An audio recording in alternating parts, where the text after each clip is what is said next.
partway through recording the solution for question 7, and I didn't quite realize it right away. So I went ahead and did step 3, which was to shift this whole function down 2 units, and that's our final function. Now, what I want to do is I want to revisit a very important idea, which is that if we have to graph some transformed function and maybe we're not sure what to do, or we want to test to make sure that we've graphed the correct function, it should be true that I should be able to put in any input, any value of x, and this should spit out all the values of y along this pink line, because that's our final function. This is a very important skill to understand. It's very useful in determining if we've graphed the right function.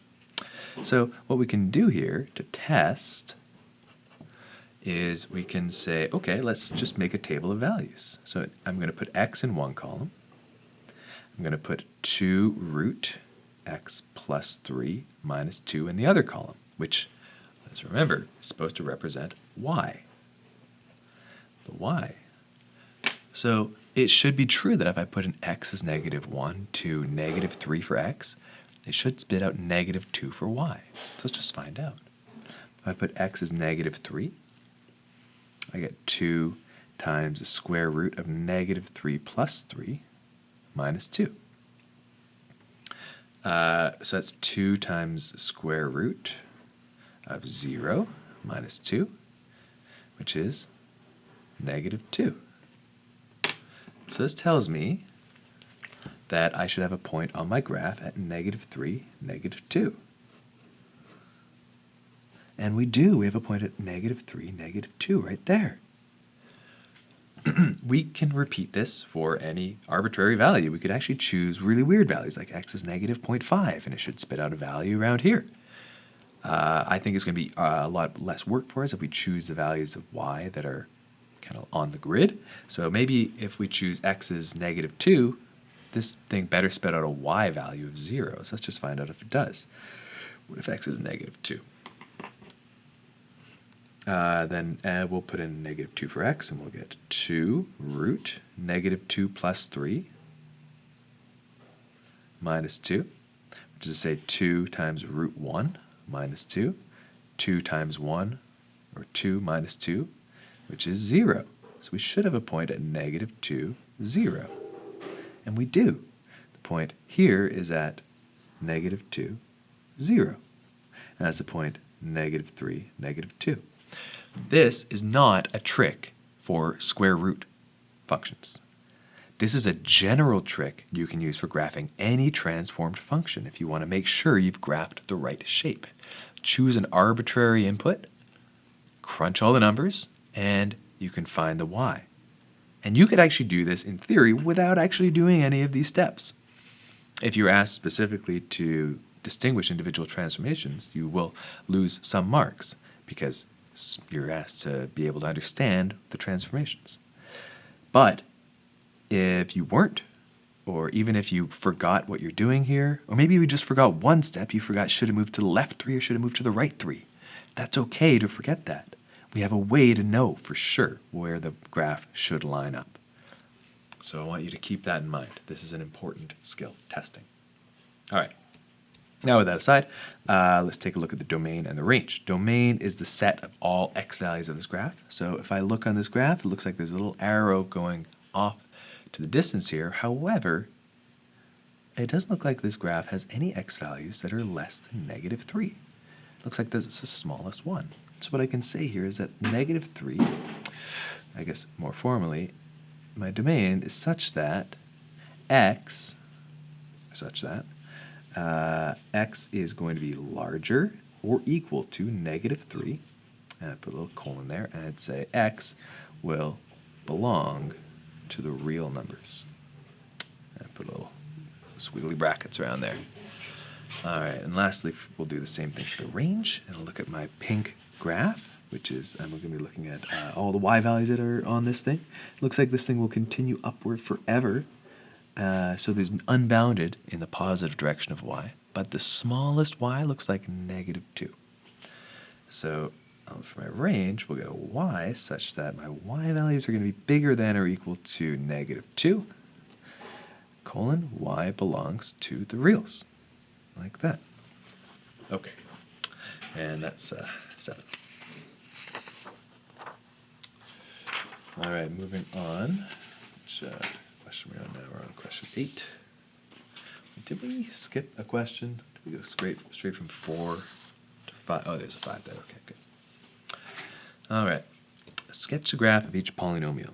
Sketches should include the correct x-intercepts and, generally speaking, the correct shape. Okay.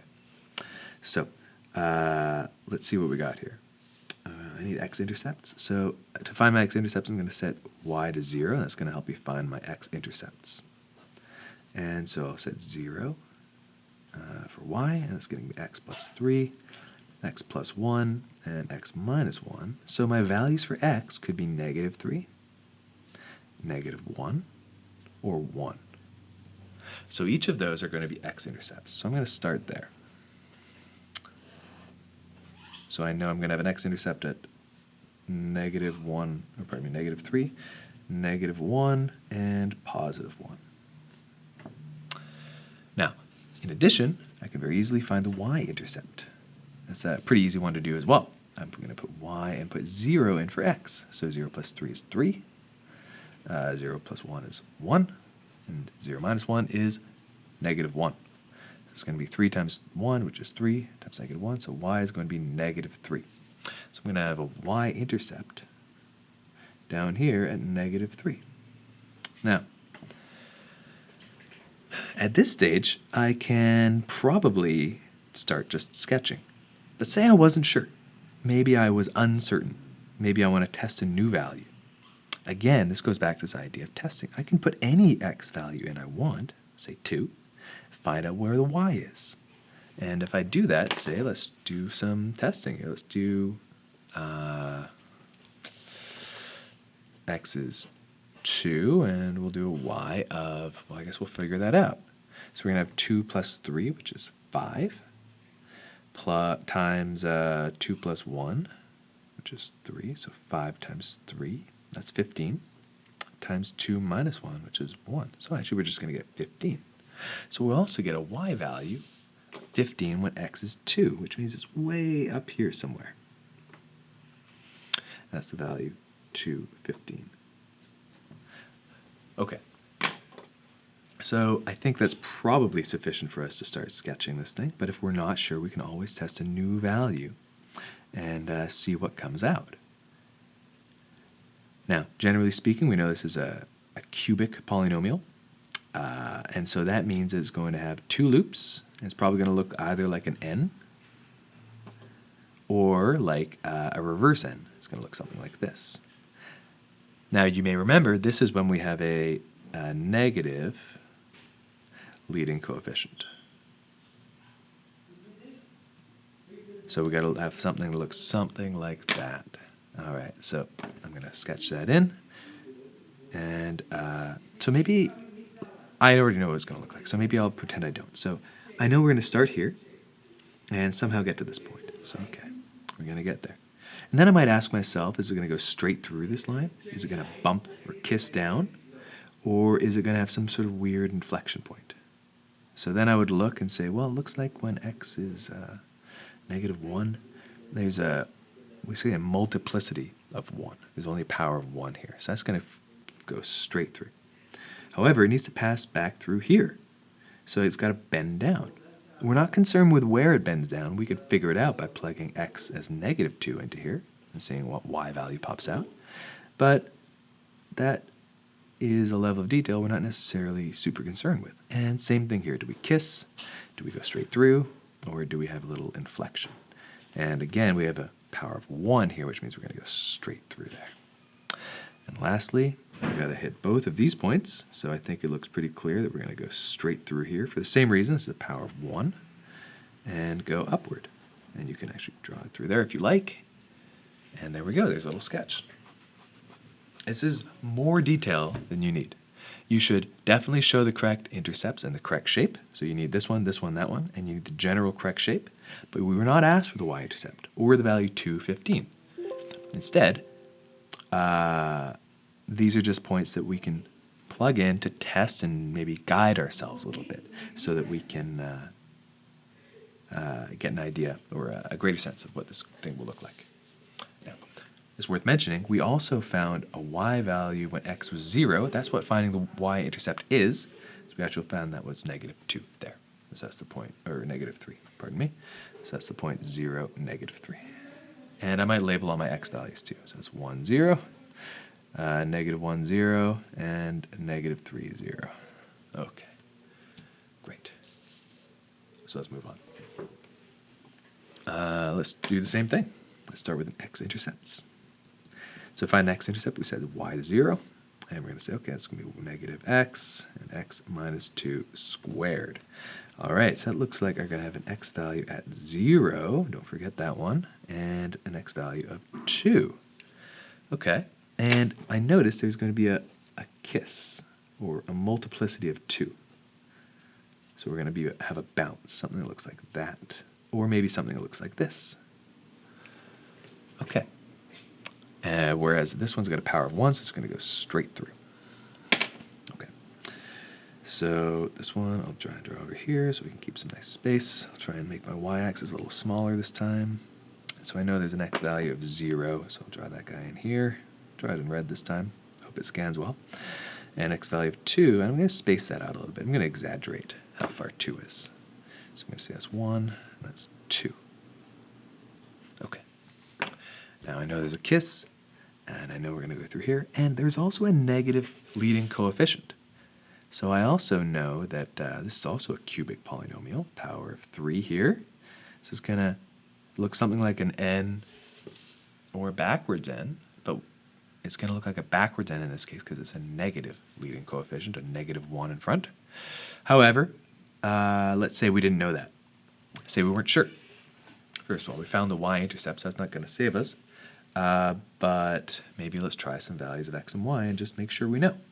Let's feel confident in this. So I'm going to choose an x value of, say, -1. Let's see what happens. So I'm going to put -1 in this function. So I'm going to get a negative value of -1.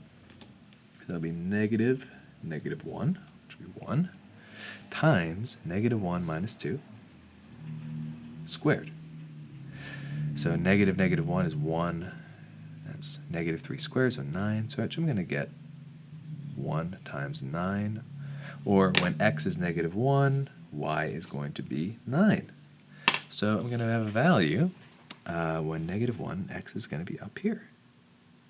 It's going to help me picture what this thing is going to look like.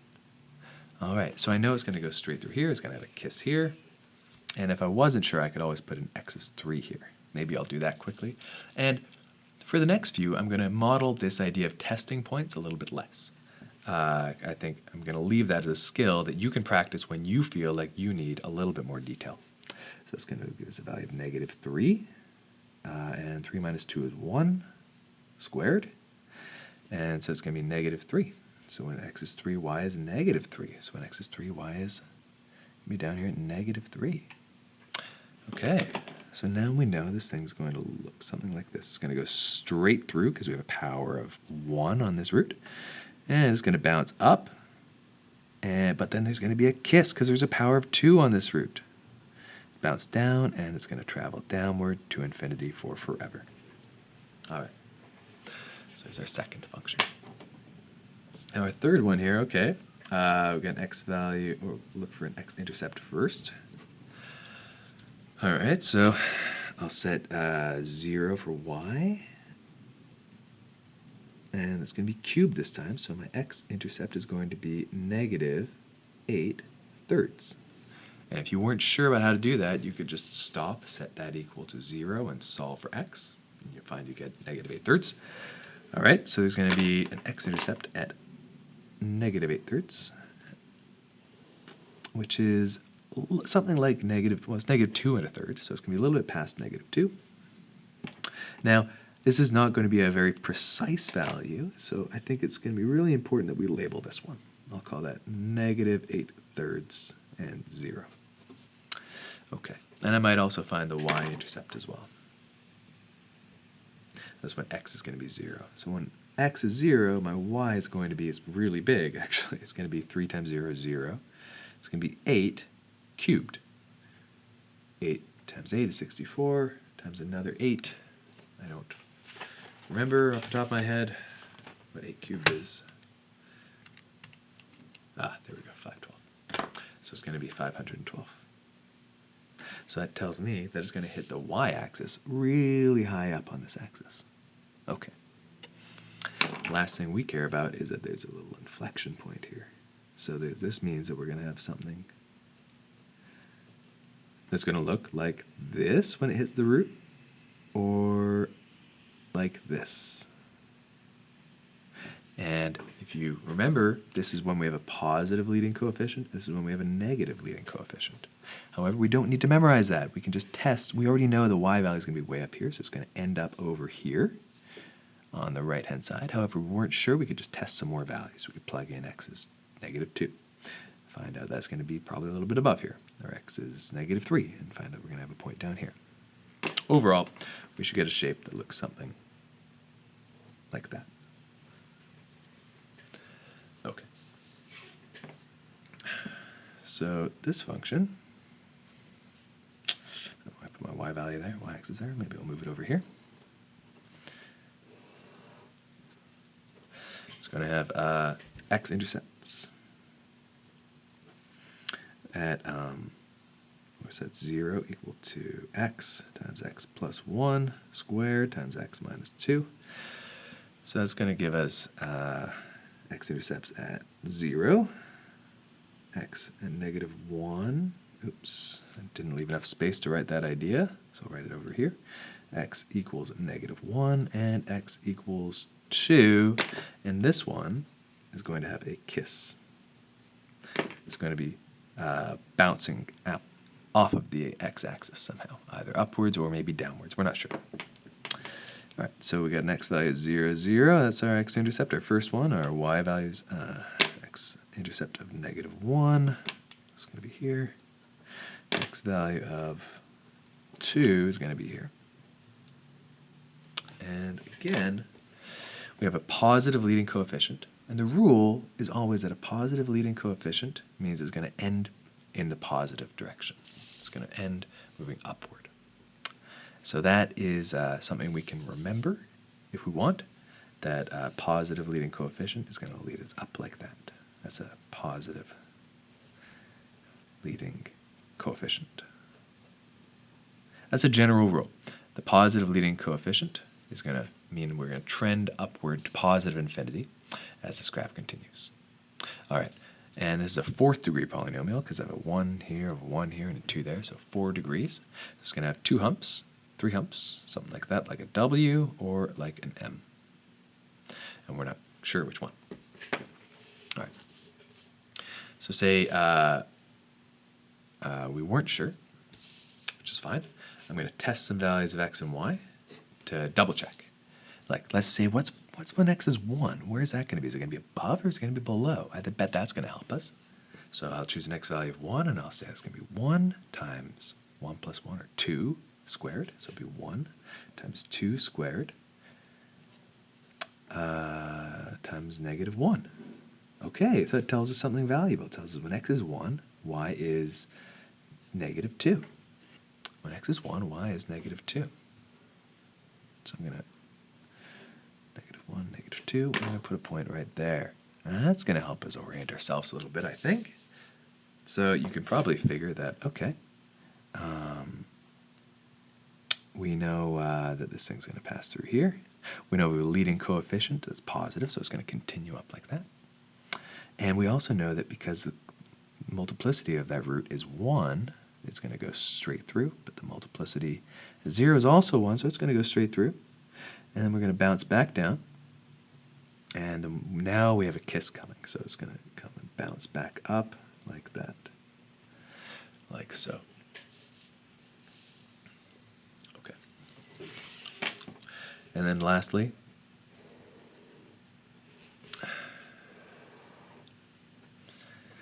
we have this multiplicity 5, or pardon me, a 5th degree root here, polynomial. All right, so what do we got here? We have x-intercepts. We're going to set 0 for y, and then solve for all of the x-intercepts. You probably will do this in fewer steps than I do by now, but I like to do some extra steps. All right, so that's going to mean we're going to have an x value of 2, and that's going to be an inflection point. Because we have a multiplicity of 3 up here. It means it's going to bounce and kind of kiss the x-axis, but kind of like travel through it. But it's going to come down to have a slope of 0 right in the middle of an x value of 4, so another intercept at 4, and an intercept at -1. So it's going to graph that. So, okay, 1, 2, 3, 4. So we'll have an x value of 4. And 2. And -1. All right, so one value I really encourage you to generally find, and sometimes in some functions like this one, the y-intercept is just 0, so we already found it when we found the x-intercept. But if that's not true, then I think it's usually pretty helpful for us to find when we let x equal 0 what y is. So it's going to give us, in this case, -2 cubed times -4 times 1. Oof, okay, so it's going to be -8 times -4, which is going to be 32. So the y-intercept is at 32. So that's going to be way up here. So let's just draw it up here. That's the point, say, 0, 32. Okay. So that's going to help us maybe in figuring out that, okay, this graph probably travels upward, like so. It looks like it's going to have traveled directly through this point at -1 because the multiplicity here is 1. So it's going to go straight through this graph. It's going to go up and it's going to bounce back down. And then it's coming up to this root at 2, which has an inflection point. So I'm going to give it a bit of room so it can come and like approach a slope of 0 and then dip back down again. And then it's got to bounce back up to travel straight through at 4. And there is our curve. So this is not very clear, so if I was on a quiz and I had drawn something like this, I would probably label more clearly that's an inflection point, where the slope approaches 0 there, because I probably would have wanted to exaggerate that a little bit more, although it might actually look like that. That's not unreasonable. All right, and I want to remind you, you can fill out this table of values as detailed as you want until you have all sorts of points, and then draw your graph. That will help you to feel really confident on drawing in those lines. Okay. So it looks like this video is taking some time. So I don't know how much I'm going to finish tonight. Maybe I'll finish just 1 through 10 tonight. And then maybe we can do 11 through, I think it goes all the way up to 20, if I'm not mistaken. Of course, a couple of questions I'm going to ask you guys to skip, at least in my class. It goes up to 22. Great. All right, so I have a feeling these questions are going to be a little long because they're going to involve some factoring. So let's just knuckle down. Okay, to find the x-intercepts, we need to take 0 for y and plug it in. Okay, now we need to figure out one factor of this expression. So I'm going to say, okay, I'm going to let p of x equal x cubed minus 3x squared minus 16x minus 12, and then I'm going to choose arbitrarily some values for my input. If I find they're all equal to 0, that's going to tell me a root that I can conclude on a factor. That's a lot of terms, and also guessing and checking isn't the best way. So I want to just remind you we have this thing called the rational roots theorem. And it escapes me. Did we use, I can't remember now if we used the term rational roots or rational zeros. I like rational roots. It doesn't matter. The same thing, a 0 or a root. All right. This tells us that what we want to do is we want to list all of the factors of the first expression, which is plus or minus 1. We'll put that on the bottom here, plus or minus 1. And on the top, we'll have all the factors of -12, which are plus or minus 1, plus or minus 2, plus or minus 3, plus or minus 4, plus or minus 6 and plus or minus 12. So the possible roots are, and any fraction you can make by dividing the top numbers, which are the numbers that came from negative 12. Just so we're clear, that's where these guys came from. And I'll use green here to indicate that we have a positive 1 here, and that's where these guys came from.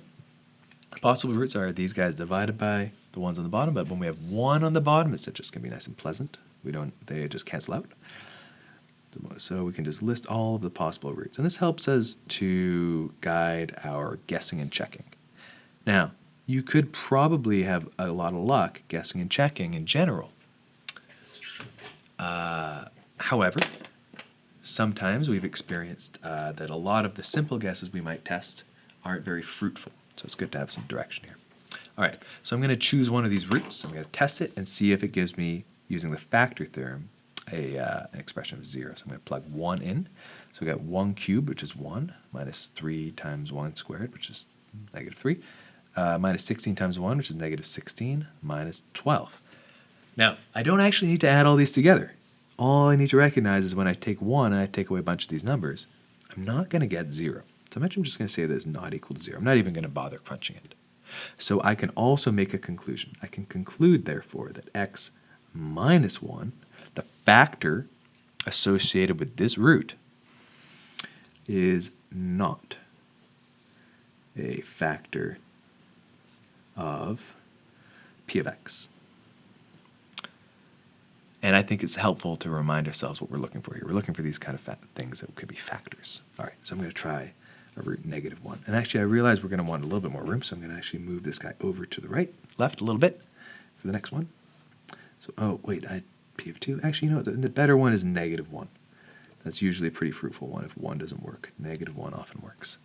Okay, so I'm going to plug in negative 1 for x. And it's going to be negative 1 cubed, which will be negative 1, minus 3 times negative 1 squared, minus 16 times negative 1, minus 12, which is going to be negative 1, minus 3, plus 16, minus 12. Now this looks like we're in the neighborhood. All right, let me just count here. Negative 1 minus 6, negative 4, plus 16 is 12, minus 12 is 0. Okay, so that means we can conclude, I'm going to write this in another color here, therefore, x plus 1 is a factor of p of x. All right. So why were we looking for a factor? Well, now we can conclude that we know that x cubed, so therefore x cubed, the original function, minus 3x squared minus 16x minus 12 is equal to x plus 1 times some other factor, some other thing. Now, if I want to know what that thing is, I can divide both sides by x plus 1. That'll isolate this unknown. In other words, we have to do long division here. We have to long divide x cubed minus 3x squared minus 16x minus 12 by x plus 1. Okay. Now, I actually feel like I want to expand a little bit. I want to use all of this space. So I'm actually going to write the question for B on the next page so that we have all this room to write, because this can be a pretty lengthy process. So I'm going to put a box around that. That's going to be a good first stage. All right.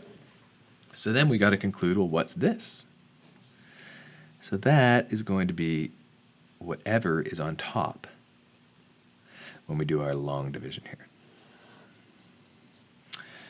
So we're going to divide by x plus 1, the factor. And inside we're going to put this x cubed minus 3x squared minus 16x minus 12. All right, and we have these long division steps. We divide, we multiply, we subtract, and we bring down. Divide, multiply, subtract, bring down.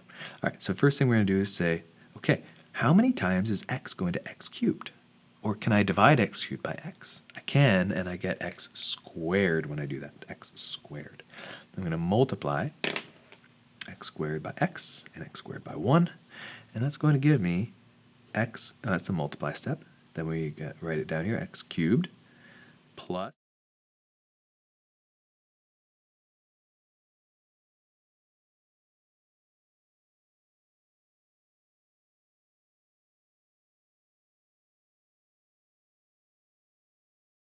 bring down the steps. We're going to bring down negative 16x.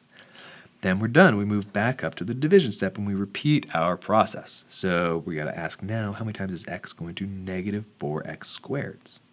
Or in other words, what's negative 4x squared divided by x? Well, it's negative 4x.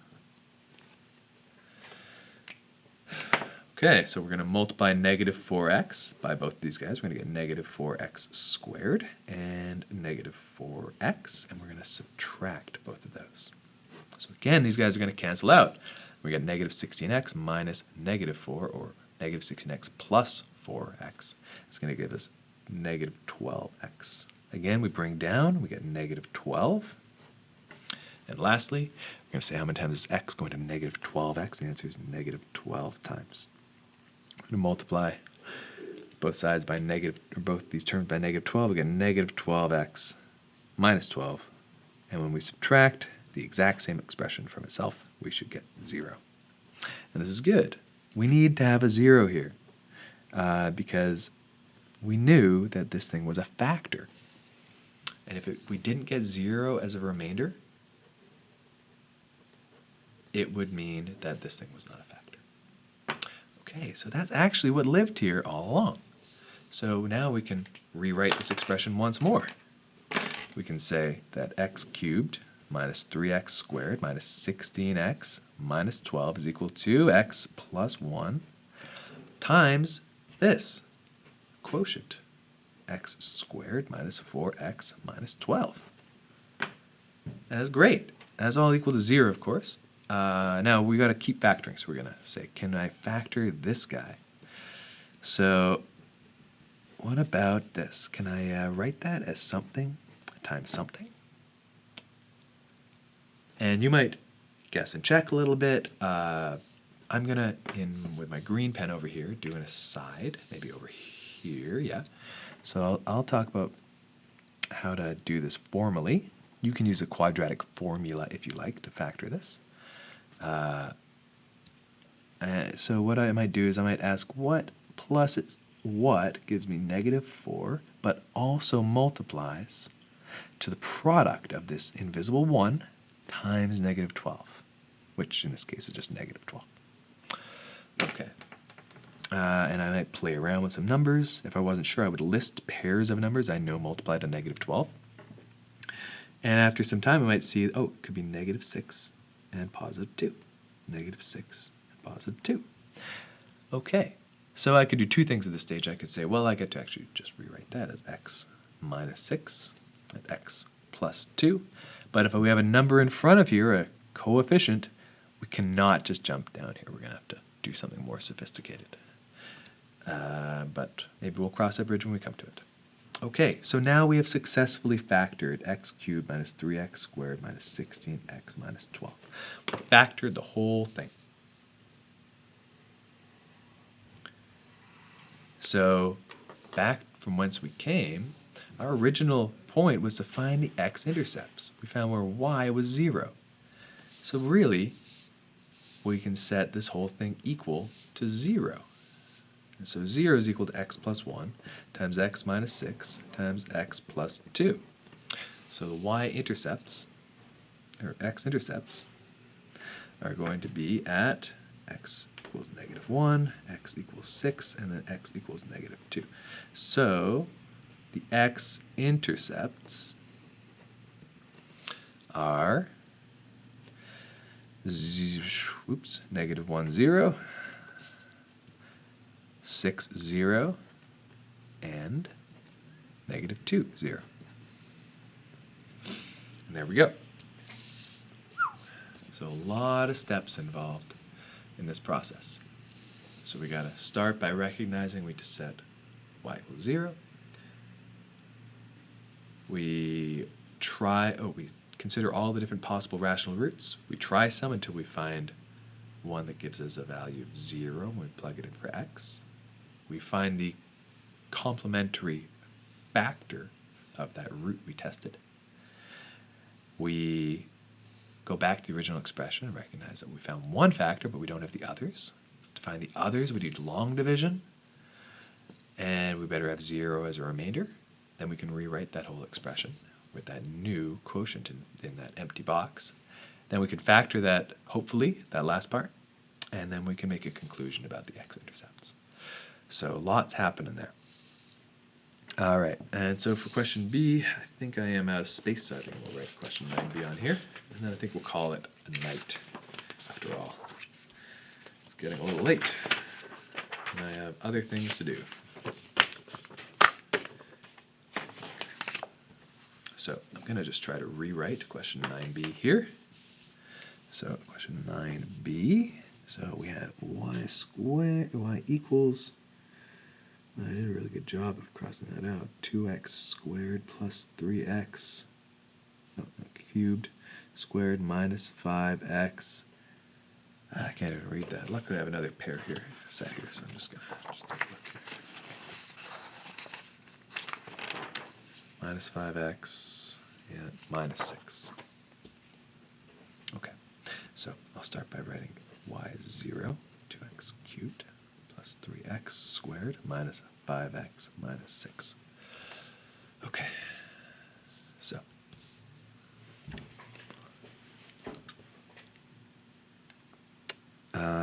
first thing to do is we got to list all the possible rational roots. So I'm going to use rational roots there. Which says we're going to look for all of the factors of negative 6. We're going to put them on top, plus or minus 1, plus or minus 2, plus or minus 3, or plus or minus 6. And on the bottom, we're going to write all the factors of positive plus or minus 2. So plus or minus 1, factors of 2, which are plus or minus 1 and plus or minus 2. So the possible roots are, well, plus or minus 1. We're actually going to get all of the dividers on top because we're going to divide them by 1, 2, plus or minus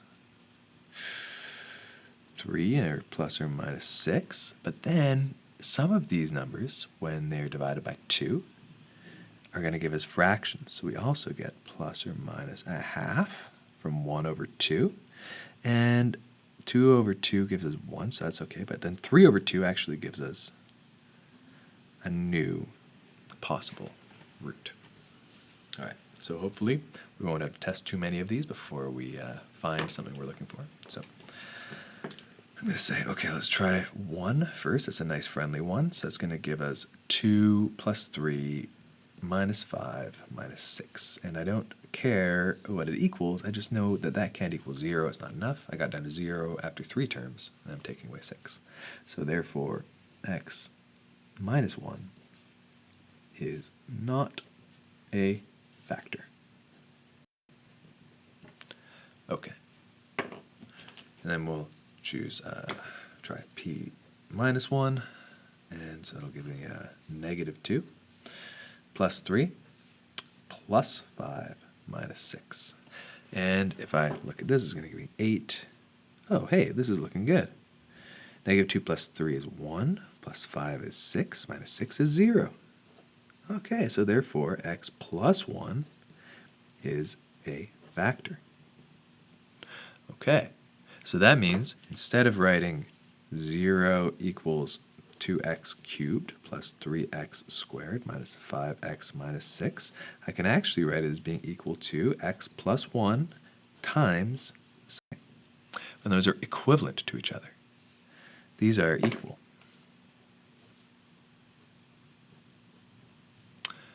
Okay, so now I need to find out what lives here. Well, to do that, again, we're going to have to do some long division. So we get x plus 1 on the outside of the set of brackets. And I'll write 2x cubed plus 3x squared minus 5x minus 6. And then whatever it lives up here when we're done lives in here. Okay. So first we're going to say x into 2x cubed is going to be 2x squared. Multiply both of those guys out. We get 2x cubed plus 2x squared. And we're going to subtract both of those guys. And it's going to give us x squared minus 5x. And we're going to repeat this. So we're going to do x into x squared. It's going to give us positive x. And then I multiply those out. We get x squared plus x. And we're going to subtract both of these guys. That's going to give us negative 5 take away x take away x is going to be negative 6x minus 6. And so x into negative 6x is negative 6. And then we multiply those back through, we get negative 6x minus 6. We take away the exact expression from the one above it. And that gives us 0, our remainder. So that also tells us that we can rewrite this expression as 0 equals x plus 1 times 2x squared plus x minus 6. Okay, so the last thing we can do here is we can factor this expression. Now, this is a little bit trickier to factor. Notice there is a leading coefficient, so we're going to have to watch our step. We're still going to look for two numbers that add to the coefficient of the middle term. We're going to add to 1, but they're going to multiply not to the last term, but the product of 2 times negative 6, or negative 12. All right, so it's going to give us, we need, those numbers are 4 and negative 3. 4 and negative 3. And we don't get to jump straight to the answer here because of this leading coefficient. This screws everything up.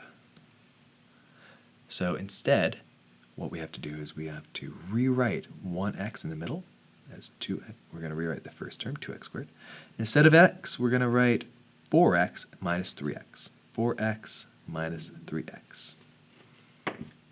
Just to emphasize that those are these red numbers, I'm going to try to write the rest in black, and I hope it doesn't make things too messy. Okay.